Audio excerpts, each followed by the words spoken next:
नमस्कार, मैं हूं आपके साथ मीनाक्षी रजत और आप देख रहे हैं पूछता है इंडिया। आज हम बात करने जा रहे हैं पड़ोसी मुल्क पाकिस्तान में आतंकियों और हुक्मरानों के बीच के गठजोड़ की। आपको पूरी बात बताएं उससे पहले आपको एक तस्वीर भी दिखा देते हैं कि किस तरीके से ये पाकिस्तान के पूर्व क्रिकेटर नजर आ रहे हैं। आप ये तस्वीर देखिए, पाकिस्तान के पूर्व क्रिकेटर रावलपिंडी एक्सप्रेस के नाम से मशहूर शोएब अख्तर के भाई के जनाजे की ये तस्वीरें।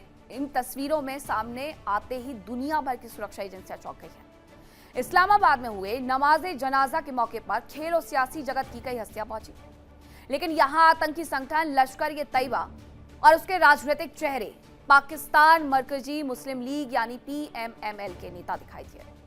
वीडियो में PMML इस्लामाबाद का अध्यक्ष इनामुर रहमान कंबो अपने कई सहयोगियों के साथ मौजूद नजर आया। शोएब अख्तर के परिवार के करीब भी नजर आया। आपने तस्वीरें देख ली। अब आपको बताती हूं कि पाकिस्तानी मरकजी मुस्लिम लीग आखिरकार है क्या और इसे खतरनाक क्यों माना जा रहा है। तो पाकिस्तान मरकजी मुस्लिम लीग यानी PMML का संबंध हाफिज सईद के लश्कर-ए-तैयबा के राजनीतिक विंग से है। इसका गठन पहले मिल्ली मुस्लिम लीग यानी MML के नाम से किया गया था। हालांकि रजिस्ट्रेशन के बाद इसका नाम बदल करके PMML कर दिया गया। PMML ने साल 2024 में पाकिस्तान के आम चुनावों में हिस्सा लिया। पार्टी के कई ऐसे उम्मीदवार थे जो या तो हाफिज सईद के रिश्तेदार रहे या फिर लश्कर-ए-तैयबा और जमात-उद-दावा जैसे संगठनों से संबंध रख चुके हैं। हाफिज सईद के बेटे तलहा सईद का संबंध भी PMML से है। अब आपको कुछ और तस्वीरें दिखाती हूं। आतंकी हाफिज सईद के रिश्तेदारों के जनाजे की यह तस्वीर है। यहां सबसे आगे खड़ा शख्स आतंकी रऊफ है। ये जो तस्वीर आप देख रहे हैं, आप इसके आसपास देख सकते हैं पुलिस है, सेना के कई अधिकारी मौजूद हैं, लेकिन ये आतंकी उनके बीच में बेधड़क खड़ा हुआ है, जैसे उसे कोई सरकार न्याय व्यवस्था का कोई खौफ ही नहीं है। और होगा भी क्यों, सह भी तो उन्होंने ही दी है। साफ है कि पाकिस्तान में आतंकियों और हुक्मरानों का गठजोड़ काफी मजबूत है। यहां सेना और ISI की सरपरस्ती में आतंकी फलते फूलते हैं। दुनिया भर से भीख मांगकर पाकिस्तान पैसे लाता है और इन्हीं का इस्तेमाल सेना और उसके जरिए आतंकवादियों को मजबूत करने के लिए किया जाता है। इस बड़ी खबर पर आज हम चर्चा करेंगे। हमारे साथ कुछ खास मेहमान भी जुड़ेंगे, लेकिन ये जो तस्वीरें आ रही हैं वो सोचने पर मजबूर भी कर रही हैं कि आखिरकार पाकिस्तान जो खुद को दुनिया भर में ये बताने का प्रयास कर रहा है कि हम तो शांति के दूत हैं, उसका सच हर बार आखिरकार किस तरीके से खुल करके सामने आ जाता है। ये तस्वीरें बताती हैं कि सेना से लेकर के पुलिस तक किसी का भी कोई खौफ नहीं है। उसके पीछे की वजह सीधी सी इतनी है, पुलिस हो या सेना हो या फिर राजनेता हो, इन्होंने ही इन आतंकियों को सह दे रखी है और सर पर चढ़ा रखा है। अब सवाल यह है कि क्या पाकिस्तान में फलते फूलते आतंकी शहबाज सरकार की कमजोरी नहीं दिखाते?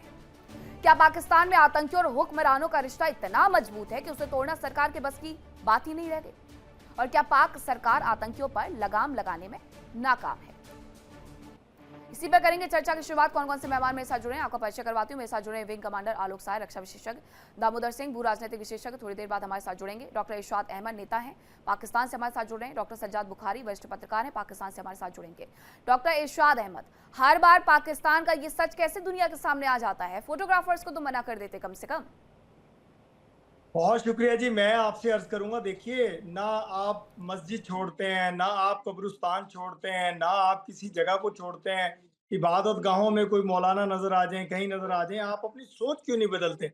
जब तक आप सोच नहीं बदलेंगे, आपको सारी दुनिया दहशतगर्द नजर आती रहेगी। आप ये देखिए कि हाफिज सईद साहब की आप तस्वीर सामने दिखा रहे हैं। हाफिज सईद साहब के अगर आप काम देख लें, सिर्फ इनकी मस्जिदें देख लें, मैं हमेशा आपके प्रोग्राम में ये कहता हूँ कि आप इनकी मस्जिदें देख लें, इनके स्कूल देख लें, इनकी खिदमत देख लें।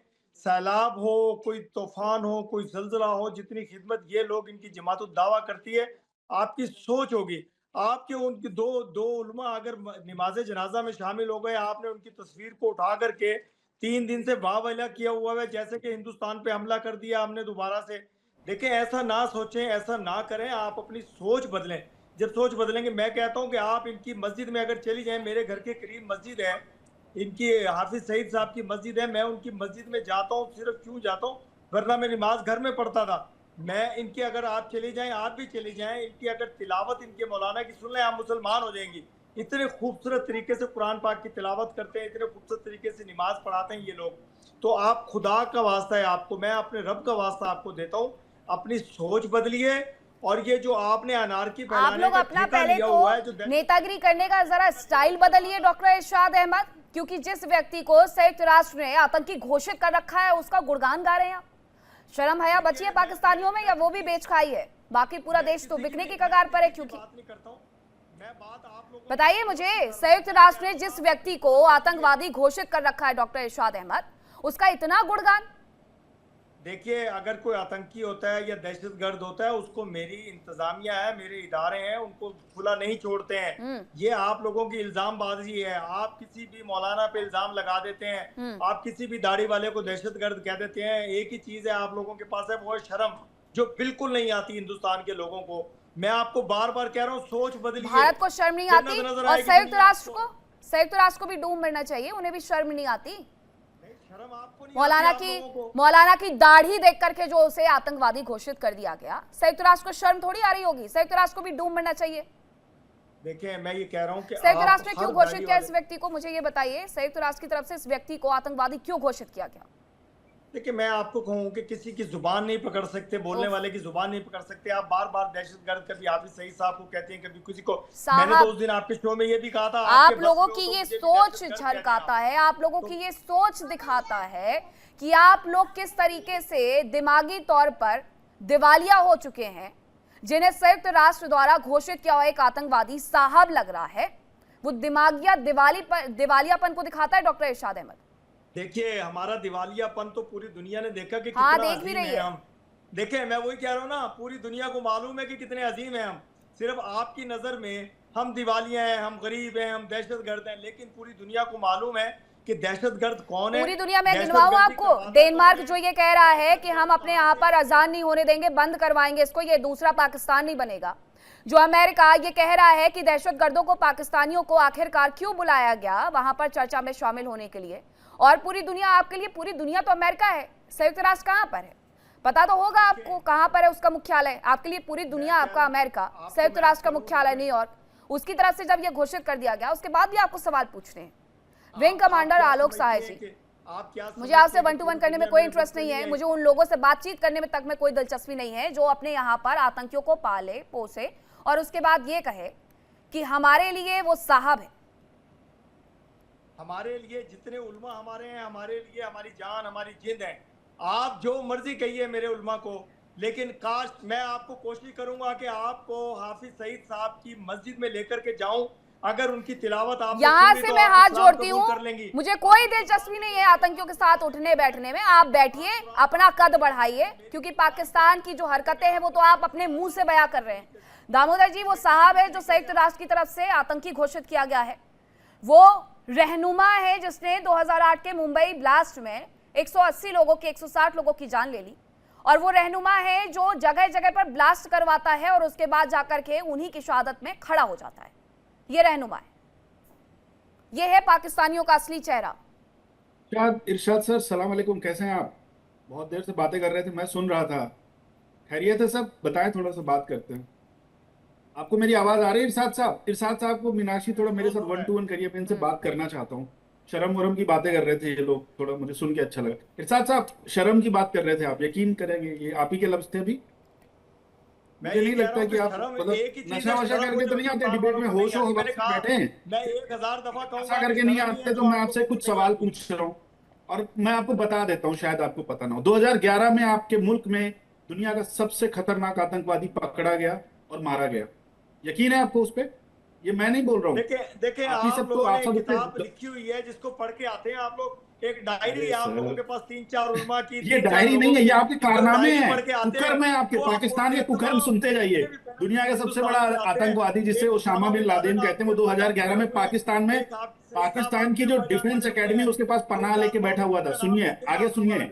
हाफिज सईद को हमने नहीं ब्लैक लिस्ट किया, हमारे साथ साथ पूरी दुनिया ने ब्लैक लिस्ट किया हुआ है। जकीउर रहमान लखवी का नाम जानते हैं आप? ये सब आप ही के मुल्क के लोग हैं जो अंतर्राष्ट्रीय स्तर पर आतंकवादी के तौर पे घोषित है। देखिए मियां, बोलने से कुछ नहीं होता बराबर। ये सच को स्वीकारिए, पहले एक्सेप्ट करिए। दाऊद इब्राहिम तो इंडिया में 300 लोगों के कत्ल का गुनहगार है, पूरी दुनिया जानती है उसे। कराची में आपने पनाह दी, हमने नहीं दी। सुनते तो जाइए। पूरी दुनिया के आतंकवादियों को कहीं ठिकाना नहीं मिलता, वो सिर्फ पाकिस्तान में पाए जाते हैं। और दुनिया में कहीं भी आतंकवादी धमाके हों जो जिहाद के दम पर होते हैं, उनका कनेक्शन पाकिस्तान से निकलता है। खोल के देख लीजिए, अमेरिका से लेके साउथ एशिया तक कहीं पर भी हिस्ट्री में पाकिस्तान का नाम ना आए, ऐसा नामुमकिन है। वो पाकिस्तान, चाहे ट्विन टावर अटैक हो अमेरिका में या भारत में ब्लास्ट हो, पाकिस्तान का नाम लाजमी है। दुनिया पहले ही सोच लेती कुछ और नहीं, पाकिस्तान के ही टेररिस्ट निकलेंगे। समझ के बात को हंसने से देखिए, मैं हंसता हूँ आपकी बेवकूफाना सोच पर।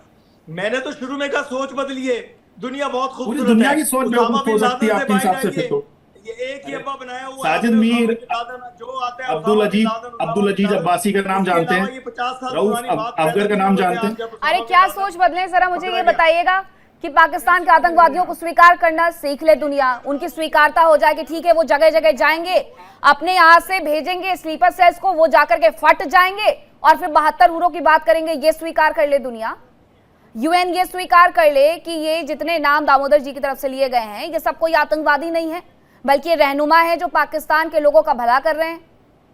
ये स्वीकार करे दुनिया। कि पाकिस्तान में दोबारा दहशतगर्दी नहीं करवानी, आपने अपने दहशतगर्दों को अपने पिंजरे में बंद रखना है। सिर्फ ये सोच करिए, आप ये सोच करिए कि दोबारा ऐसी गलती नहीं करेंगे कि पाकिस्तान में धमाके करवाएंगे।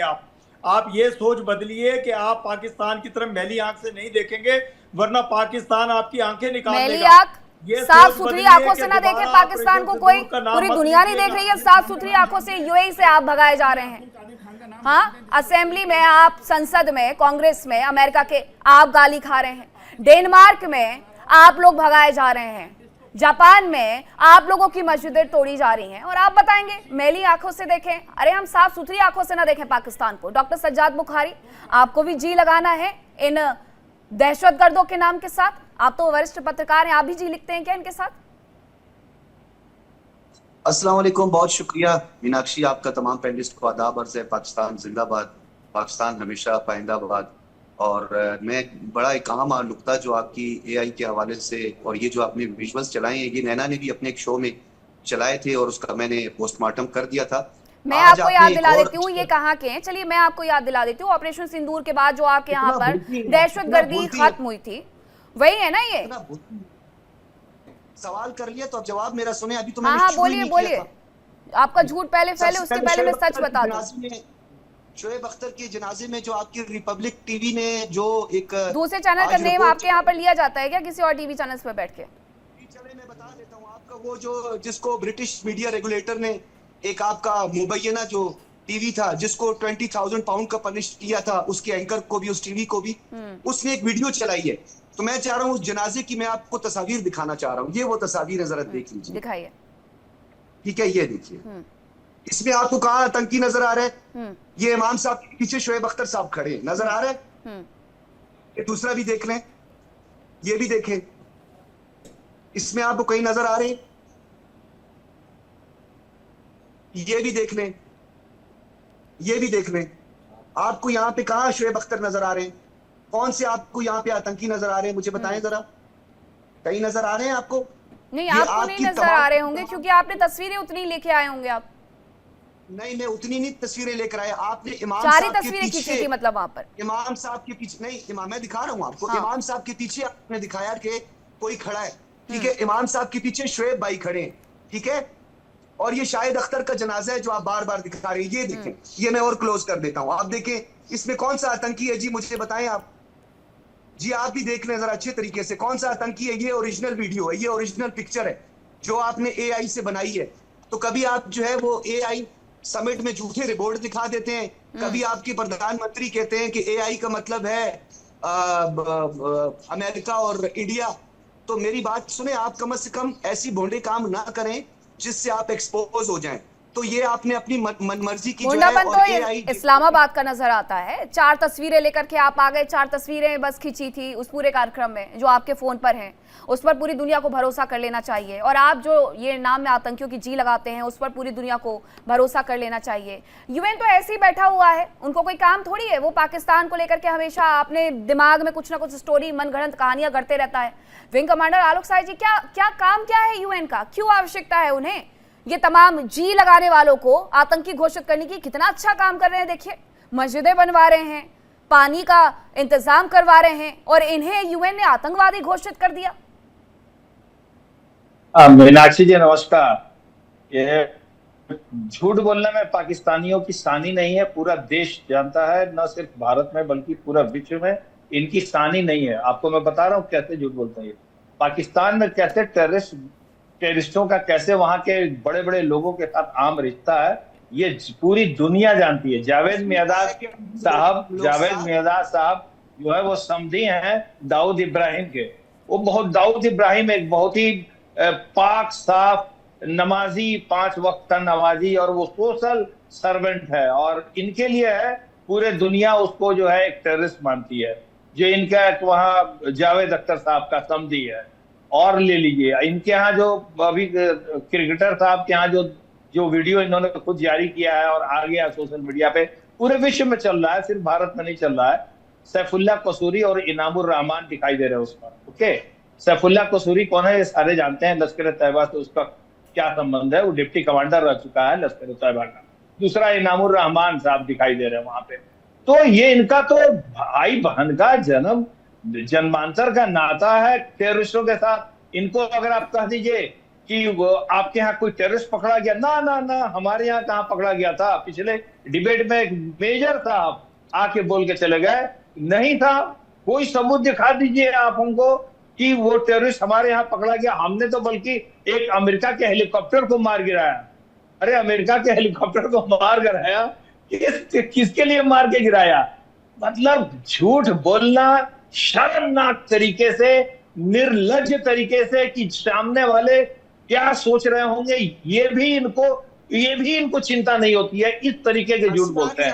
अरे आप साफ बोलिए कि वहां पर जितने बड़े बड़े टेररिस्ट ऑर्गेनाइजेशंस हैं और बड़े बड़े टेररिस्ट हैं, उनके सांठगांठ बड़े बड़े खानदानी लोगों के साथ है, बड़े बड़े जनरलों के साथ है, दोस्ती है, उनको पालते पोसते हैं। और यही सांप उनको पालते पोसते आज जो रह रहे हैं, आज वही सांप उनको डस रहे हैं। आज टीटीपी क्या कर रहा है?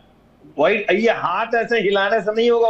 वो तो सऊदी अरेबिया में जब कटोरा लेके बैठे थे भिखमंगे, वो ऐसे हाथ हिलाते थे और उनको मार के भगा दिया गया। तो उसी में से आप आ गए हो क्या यहाँ पे?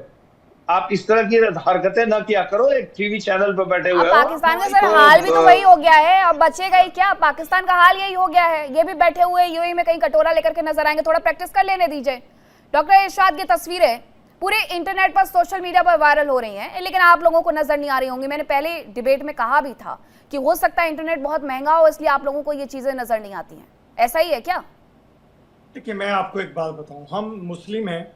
हमारे दुश्मन का जनाजा हो, मेरे पड़ोसी का जनाजा हो, मेरे भाई का जनाजा हो, जितने भी लोग होते हैं वहाँ पहुँचते हैं, जो करीब करीब भी हो, दूर दूर से भी पहुँचते हैं।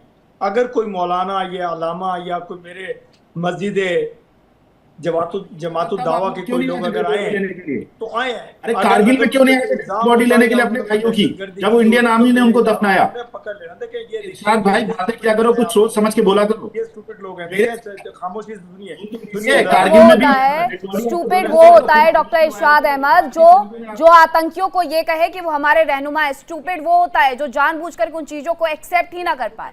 ये आपको ये इनामुर रहमान, ये आपको अपना रहनुमा लग रहा है, ये व्यक्ति आपको रहनुमा लग रहा है, तो स्टूपिड आप हुए। फिर का जनाजा हो रहा है, उसमें अगर कोई आए हैं, अगर कोई उलमा आए हैं, कोई मौलाना आए हैं, आप दहशतगर्द, आपके कहने से दहशतगर्द हो जाएगा कोई? आपके कहने से मेरी पुलिस पकड़ेगी किसी को? आपके कहने से मेरी फौज पकड़ेगी किसी को? किस तरह की सोच है आपकी? क्यों पकड़ेगी? खड़ा ही उन्होंने किया है। आपके कहने से ये होगा सारा कुछ मेरे मुल्क में। हाँ, क्यों पकड़ेगी? खड़ा ही उन्होंने किया है। बिल्कुल सही कहा आपने, क्यों पकड़ेगी? आप मानिए ना कि वो शामिल हुआ है। एक तरफ कहते हो कि पड़ोसी होने के नाते हमारा हक है, हम शामिल होते हैं, तो आप मानो ना कि पड़ोसी था इसलिए वो शामिल हुआ। आप फिर डिनाई क्यों करते हो कि हमारे जनाजे में आया वो? दहशतगर्द मत कहिए। अगर कोई उलमा शामिल हुए हैं, आलिम शामिल हुए हैं, अगर उन पे कोई केस होता तो मेरे इदारे भी वहाँ मौजूद थे, मेरी पुलिस भी वहाँ मौजूद थी, रेंजर भी मौजूद थी, आर्मी के लोग भी, इंटेलिजेंस के लोग भी मौजूद थे, वो पकड़ सकते थे। अगर वो दहशतगर्द या किसी को किसी मुकदमे में मतलूब होते हैं, ये आपके कहने से किसी को हम पकड़ेंगे, मैं ये कह रहा हूं। अरे डॉक्टर इरशाद साहब, डॉक्टर इरशाद साहब, पाकिस्तान और भारत की छोड़िए, यूनाइटेड नेशंस के द्वारा डिक्लेयर टेररिस्ट है वो। फिर आपको भारत और पाकिस्तान की छोड़िए, यूनाइटेड नेशंस के द्वारा डायरेक्ट डिक्लेयर टेररिस्ट है वो। फिर आपको समझ आएगी। आप देखें, आप जरा चेहरे पे शर्म का एक क्रीम लगाइए। यूनाइटेड नेशंस के द्वारा डिक्लेयर टेररिस्ट है वो, यूनाइटेड नेशन द्वारा डिक्लेयर टेररिस्ट है। आप उसको क्या बता रहे हो? थोड़ा शर्म का क्रीम कर दो। बात कमांडर साहब शोर डालने से तो बेहतर है। पीछे चलो इरशाद मिर्जा, 1993 में अमेरिका के वर्ल्ड ट्रेड सेंटर में एक हमला हुआ था, जिसके बाद 1995 में पाकिस्तान ने अपने देश से ही पकड़ के एक आतंकवादी अमेरिका को दिया था।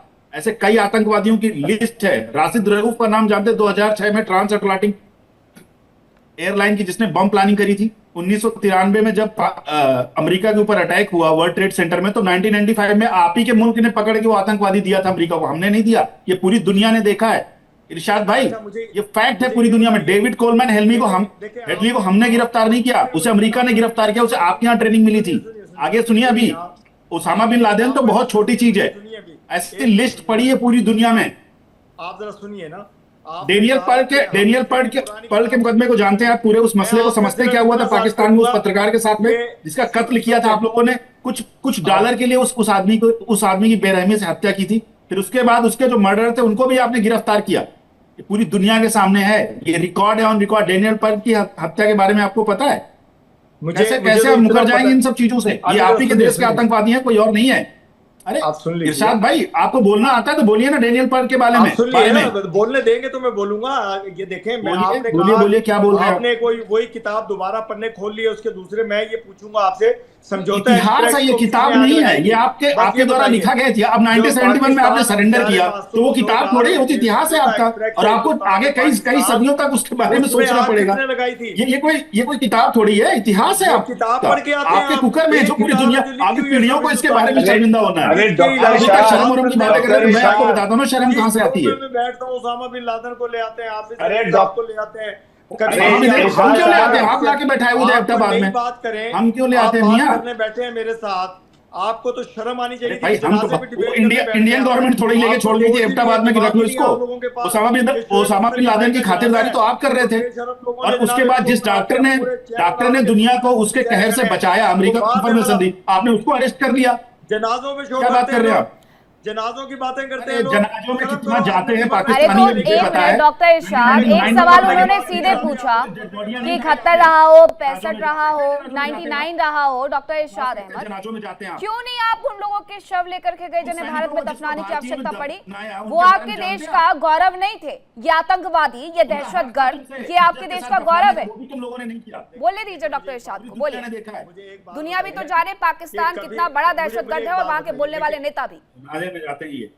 आप मुझे एक बात बताइए, कभी कोई एक दहशतगर्द पाकिस्तानी सबूत हुआ हो कि हिंदुस्तान पे मेरा दहशतगर्द पकड़ा गया और आपने उसको फांसी लटकाया? एक वो यूएन ने घोषित ही क्यों किया?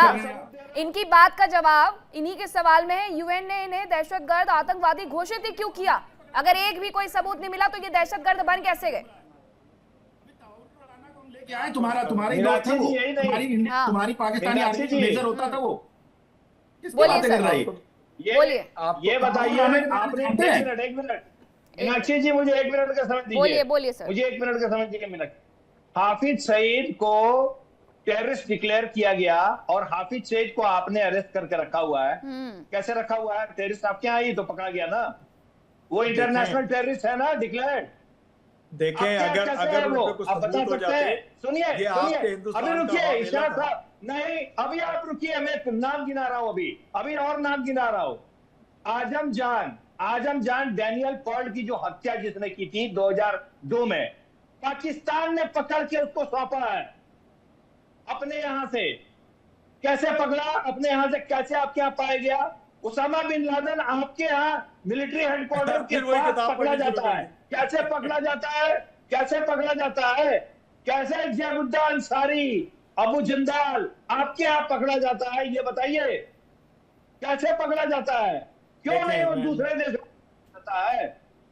ये मैं सारे आपको- टेररिस्ट पकड़े जाते हैं। आप पकड़ते हैं आधों को अमेरिका कूद के पकड़ता है और आपके ऊपर तमाचा मार के बेइज्जत करके चला जाता है। और आप कहते हो कि नहीं, ओसामा को तो हमारे यहाँ कुछ नहीं हुआ, वो तो कोई, आप हमको वीडियो दिखाइए। ताली पूरी दुनिया बोलती है कि ओसामा बिन लादेन आपके यहाँ छुपा था, उसको आकर के उठा के अमेरिका ले गया। और यहाँ टीवी चैनल पे अभी परसों आपके एक हुक्मरान बड़े सीनियर बोल रहे थे, कोई आप प्रूफ दिखाइए कि ओसामा बिन लादेन हमारे यहाँ पकड़ा गया था। अरे अच्छा, अमेरिका ने पूरी पिक्चर बना दी डॉक्टर सज्जाद बुखारी आतंकवादियों पर, और अभी भी आप भी सबूत मांगते हुए फिर रहे हैं। मीनाक्षी, ये कैसा खौफ है कि आप किसी पाकिस्तानी को अपना बात ही मुकम्मल नहीं करने देती। एक पैरा मुकम्मल नहीं होता है कि आप लोग तीन जो है एक पाकिस्तानी पे बरस पड़ते हैं। अच्छा, इतना डर लगता है भारतीयों से आपको? अगर लॉजिक से बात करनी है तो फिर मेरे सवालों का ये जो आपके ये जो महागुरु बने हुए थे थोड़ी देर पहले सवाल कर रहे थे, मुझे ये बताएं, जस्टिन ट्रूडो जो था, जो कि प्राइम मिनिस्टर था कनाडा का, उसने तो आपकी बाकायदा तौर पर एक इंटेलिजेंस को जो है वो टेररिस्ट डिक्लेयर किया। सीआईए की रिपोर्ट का आपने जायजा लिया था? यूएस की सीआईए की रिपोर्ट जो थी, आपको कतर में जो आपके जासूस पकड़े गए जिनको सजा मिली, ठीक है, तो आप सबसे पहले तो बतौर स्टेट जो है वो टेररिस्ट डिक्लेयर हो चुके हैं। जो है वो इंडियन टेररिस्ट जो बाहर पकड़ा गया उसका नाम बताओ ना। आप चुप होकर इंडियन टेररिस्ट बड़ा कुछ नहीं बोला। डिक्लेयर टेररिस्ट यूनाइटेड नेशंस द्वारा डिक्लेयर टेररिस्ट कोई हिंदुस्तान का कोई टेररिस्ट का नाम लो। बेचने वाले भी अच्छे नहीं होते। अरे डॉक्टर सज्जाद बुखारी, आप लोग तो उससे भी गए गुजरे हैं। मैं आपको बताती हूँ, आपका नॉलेज उससे भी गया गुजरा है। भारत को आतंकवादी स्टेट घोषित कर दिया गया है। अरे जरा पढ़ के आइए G7 पर भारत को लेकर के क्या छाप छोड़ी है, और जरा और पढ़ करके आइएगा तो G20 भी पढ़ लीजिएगा। ज्यादा और दूर जाना होगा तो देखिएगा कि आपके यहाँ पर अगली बार, पिछली बार और अब आने वाले वक्त में कब आएंगे आपके अमेरिका के अब्बा? नहीं आने को, भारत आएंगे जरूर। क्यों नहीं आते हैं? इसलिए नहीं आते हैं क्योंकि उन्हें पाकिस्तान की धरती पर आतंकवाद का, दहशतगर्दी का डर सताता है, इसलिए वो नहीं आते हैं। चिल्ला करके, चीख करके, मूंगफली वालों की तरह आवाज फैला करके, जैसा आपने कहा, उससे आपका सच नहीं बदलने वाला है। सच यही है। आपको बहुत बुरा लग रहा था डॉक्टर इरशाद कि हमारे मुल्क को दहशतगर्द ना कहा जाए। आपका मुल्क दहशतगर्द है क्योंकि आप लोग दहशतगर्दों के साथ जी लगाते हैं। आप ऑडियो बंद कर सकते हैं बड़किस्तान और डिंगिस्तान से, और कुछ भी नहीं कर सकते। आप लोगों को आर्गुमेंट जो है वो पसंद ही नहीं और आप मेहरंग बलोच जैसे लोगों को उठा सकते हैं। आपसे अपना पीओके नहीं संभल रहा, आपसे अपना बलोच नहीं संभल रहा, आपसे अपने अफगानिस्तान नहीं संभल रहा, आपसे टीटीपी नहीं संभल रहा, आपसे बीएलए नहीं संभल रहा, और आप यहाँ पर बड़ी बड़ी बातें फेंकने के लिए आए हैं। अरे अपने टीवी चैनल पर भी ऐसे ही झूठ बोलते हैं क्या? बहुत धन्यवाद आप सभी का मेरे साथ जुड़ने के लिए, चर्चा में हिस्सा लेने के लिए। फिलहाल वक्त एक छोटे से ब्रेक का है, कहीं मत जाइएगा, खबरों का सिलसिला लगातार जारी है। देखिए इंडिया डेली 24/7 अब आपकी स्मार्ट टीवी पर। इंडिया डेली मौजूद है सभी डिजिटल प्लेटफॉर्म पर लाइव और लगातार। इंडिया डेली 24/7 हर दिन राष्ट्र को समर्पित।